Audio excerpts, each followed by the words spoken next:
indication for nutritional support. So keep this in your mind: 5 days of inadequate nutritional intake. Any patient who is in this anticipated to have no or inadequate nutritional intake. So sometimes the patient is anticipated that 5 days after surgery will not take enough nutrition. So this in advance needs nutritional support. The period may be less than 5 days in patient who is having pre-existing malnutrition. So patient with malnutrition, we not need 5 days of inadequate nutritional intake in order to start nutritional support. So a lot of variables in that. As a matter of fact, the indication for nutritional support are inadequate intake rather than specific disease condition. For example, Crohn's disease and pancreatitis. So, inadequate intake is the indication for nutritional support. Not all patients with Crohn's disease or patient with pancreatitis, definitely in certain severity of these conditions, the patient needs nutritional support, but generally, the indication is the inadequate intake rather than specific disease condition. Now, how many types of feedings? We have enteral feeding and we have parenteral feeding. So, by this, we have two methods of providing a patient with nutritional support. Now, let us start with enteral feeding. What is enteral feeding? Delivery of nutrition to the GIT. So once you deliver nutritional support via the GIT of the patient, this is called enteral feeding. And what is enteral feeding? Having many types. We have normal food, we have oral supplements, and we have the tube feeding techniques. We sometimes provide nutritional support with certain food mixture that provide the patient with his or her needs. This is normal food per oral intake. This is a first type of enteral feeding. And sometimes we do it as a sip feeding. For example, we provide the patient with certain elemental diet, and for example, 3 or 4 times per day. It's not a normal food. It's additional supplementary food. It's called sip feeding. The third type is a tube feeding. We introduce a tube to the GIT. We have to use GIT in order to be enteral feeding. So we provide the patient with a tube to the GIT, and through this tube, we can provide the patient with the nutritional supplements. Now, generally, we have a polymeric food and we have elemental food. Polymeric food needs digestion. So certain sips feeding or normal feeding are polymeric and need digestion. So you have to have, the patient have to have a good GIT function regarding the digestion. And sometimes we use elemental food. And monomeric or elemental foods, it consists of the essential parts of the both of the proteins like amino acids, peptides, and it is less palatable. So elemental feeds are already digested food delivered to the GIT. Newer feeds fortified with معززة أو مقوى بجلوتامين and fibers to optimize intestinal nutrition, arginine, fish oil as immune nutrients, important in nutrition. So these are the enteral feeding. So enteral feeding through the GIT. Now, normal food, no need to mention about. What about sip feeding? Using patient who can drink, but those impaired appetite. So the patient doesn't have appetite, so we give a sip feeding. Using patient whom adequate intake cannot be maintained with ad libitum. Ad libitum means freely or as much as the patient wish intake. So sometimes the patient, if he or she left alone, will not take adequate intake. So we give him as a sip feeding, for example, 3 or 4 times per day, and this will stop the problem of poor appetite. That's the sip feeding. What about the tube feeding technique? We have what's called nasogastric tube. Nasogastric tube means we pass the tube through the nostril down to the oropharynx, to the esophagus, and then the tube going to be in the stomach, and we provide the patient with a nutrition supply through this stomach. And sometimes we do what's called gastrostomy feeding. And gastrostomy, gast from the stomach, and ostomy means opening.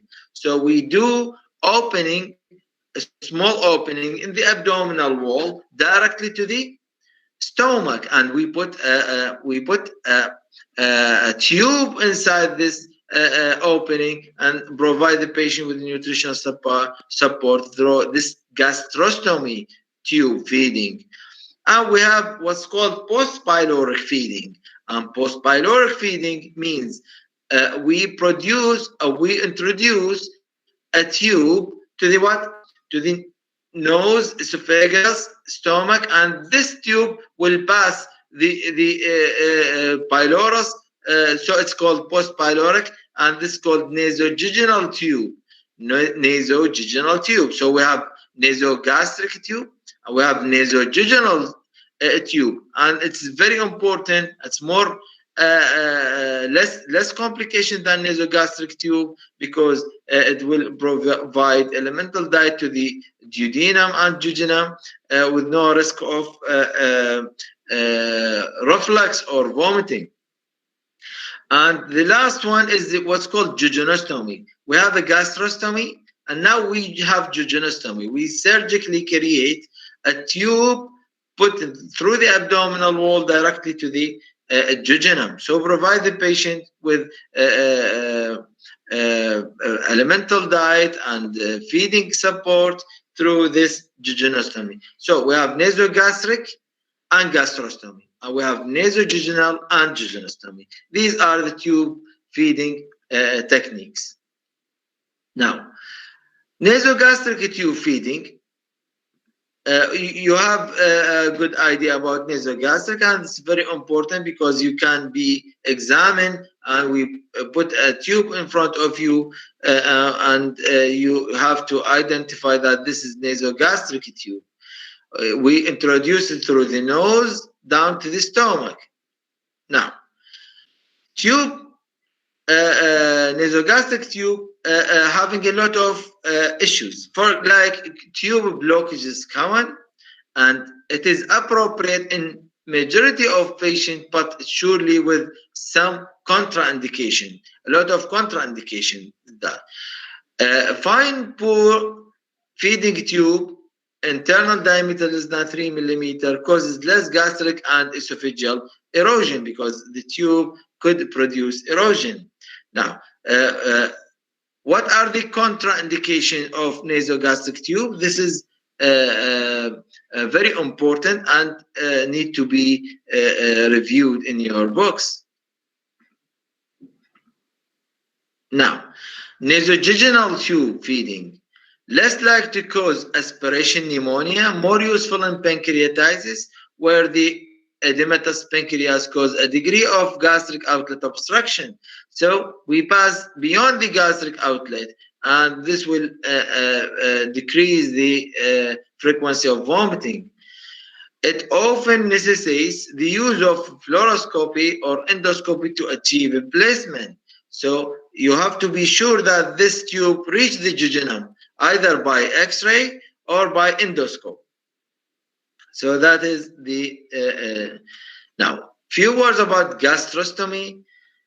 A place of tube through the abdominal directly to the stomach, and if enteral feeding is needed for a prolonged period, let's say 4 to 6 weeks, then gastrostomy tube feeding is preferable to as to an indwelling nasogastric tube, because nasogastric tube after a few days start to erode the nose and nostril and nasal septum and cause erosion in the esophagus and stomach. So for it's nasogastric and nasojejunal used for a short period. If you anticipate that the patient needs for a prolonged period, 4 to 6 weeks, then we have to do a gastrostomy. How many types of gastrostomy? And sometimes we do it percutaneously through endoscope, and took like that. By endoscope, we enter to the stomach, and we locate the tip of the endoscope and introduce a needle over it. After that, we deliver a guide wire, and over the guide wire, we introduce the percutaneous endoscopic gastrostomy tube under direct vision of endoscope. So this is called percutaneous endoscopic gastrostomy. Percutaneous endoscopic gastrostomy. And we have another, which is surgical technique. By open surgery, we open the abdomen, open the stomach, and place gastrostomy tube and secure it to the abdominal wall. And we have another option using a laparoscopic gastrostomy. So we have open or laparoscopic gastrostomy, and we have percutaneous endoscopic gastrostomy. And these are techniques of gastrostomy. What about the jejunostomy? Surgical placement of tube into the jejunum may cause leak and subsequent peritonitis. So it's carry a risk of leak around the opening of the jejunum, and this will give you the patient have a risk of peritonitis. Now, what are the complications of enteral feeding? Some complications related to the tube, like malposition, particularly in patient with loss of consciousness. You pass the nasogastric tube, and by mistake it go to the bronchial tree, and you introduce feeding to the bronchial tree. They will kill the patient instantly. Sometimes displacement. You put the tube, and then the tube is moved from its original size, like to be like being in the esophagus or going further, blocking, breakage, local complications like erosions. There is gastrointestinal like complications like diarrhea, bloating, etc. Metabolic like electrolyte disturbances, drug interactions, and sometimes infective complications as exogenous contamination of the feeding material will produce infectious complications, or endogenous from the patients because of the tube is regarded as a foreign body. So that's all about enteral feeding. So enteral feeding is the use of GIT, whether direct oral intake, SIPS feeding, or tubes, and we have a very good idea about different types of tubes in the GIT. Now, parenteral nutrition. What's parenteral nutrition? Parenteral means using of total parenteral nutrition is defined as the intravenous supervision of all nutritional requirements without the use of gastrointestinal tract. So in cases you need a nutritional support without the use of GIT, you have to use total parenteral nutrition. And what are the indications? Massive resection of small bowel, so the patient left with very short GIT. You cannot meet the patient needs for nutrition. So you have to provide the patient with the nutrition through the veins, through the blood. Intestinal fistula sometimes, once you introduce the oral feeding or enteral feeding, all the feed going to go out through that abnormal fistula. So the patient will not get the benefit of it and need parenteral nutrition until this fistula is treated. And sometimes prolonged intestinal failure for other reasons, a lot of conditions affecting the small bowel, absorption or digestion function of the small bowel is not perfect. So we cannot use the GIT to meet the patient requirement for nutritional supply. And that condition, we use total parenteral nutrition. Generally, total parenteral nutrition, either we use a peripheral routes or central routes. And peripheral or central routes is related to the veins. Using the peripheral veins called peripheral routes, parenteral nutrition. Using central veins is central. Now, peripheral parenteral routes for a short period of total parenteral nutrition, usually less than 2 weeks. Two types of peripheral parenteral routes, either peripherally inserted central venous catheter or conventional short cannula in the rest veins. What is the first? First is we produce a central venous access through a peripheral vein. So we select a peripheral vein like veins in the arm, and we introduce a small catheter through this peripheral vein until we confirm the reach of central vein. So this is called peripherally inserted central venous catheter. Peripheral maneuver to central veins, and the mean duration is about 7 days, so very short. When thrombophlebitis occur, infection of veins, the vein going to be destroyed because it's very long catheter. What's conventional short cannula used to infuse nutritional requirements on a cyclical base over 12 hours. After that, the cannula is removed and transite and resite into another vein in another arm, because the nutritional material is usually hypertonic and cause severe damage to the veins. So you use it for 12 hours and then select another vein. So all over the condition, we have to select another method if you need parenteral nutrition for more than 2 weeks, because these are short-term maneuvers. Look at that. This is a peripherally placed central venous catheter reaching to the superior vena cava. PIC catheter. It's called PIC catheter. PIC, P for peripherally inserted, I central venous, and C catheter. So PIC is like that.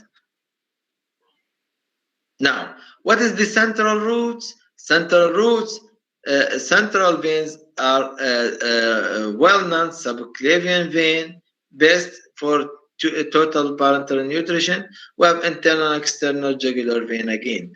Central venous catheter should be tunneled subcutaneously to minimize the risk of infection, and Hickman line is used for long term, and this can be last for weeks or months. Hickman catheter, which is inserted directly to the central venous surgically. Sometimes we place it percutaneously without open surgery, but majority are by Hickman catheter we use to open the patient under general anesthesia. And this catheter is very suitable for parenteral nutrition, and we can aspirate blood for investigation again. We can give a fluid. Everything can be given through this catheter. So this is a perfect central line. X-ray confirmation for the catheter tip in the distal superior vena cava and exclusion of pneumothorax is essential before starting total parenteral nutrition. This is a Hickman catheter, 2-line, one for aspiration, one for delivering. And this is the procedure. We open an opening of the skin and make a tunnel below the skin till reaching the subclavian. Now, what are the complications of total parenteral nutrition? And sometimes complication related to nutritional deficiency, like hypoglycemia, hypocalcemia, phosphatemia, that the defects is located within the patient and the supportive nutritional technique. Related to the overfeeding, sometimes we do provide the patient with a nutritional supply more than its needs, called overfeeding. So it's either underfeeding or overfeeding. Excessive glucose causes hyperglycemia, hyperosmolar dehydration, hepatic steatosis, and hypercapnia. Excess fat could cause hypercholesterolemia, formation of lipoprotein X, hypertriglyceridemia, and other. Excessive amino acids called hypercaloремia, metabolic acidosis, hypercalcemia, and amino acidemia and uremia.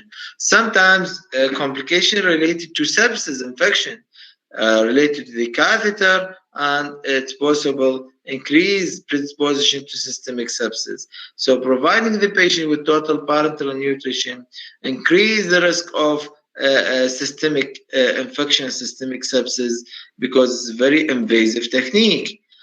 Sometimes complications related to the line on insertion, we can prick the pleura causing pneumothorax. And sometimes prick adjacent arteries causing air embolism. Thoracic duct for lymphatics damage sometimes happen, cardiac perforation, tympanic pleural effusion, and a lot of other complications. So it is very beneficial, but it have carry a risk of complications. So we have to weight the complication against the benefits.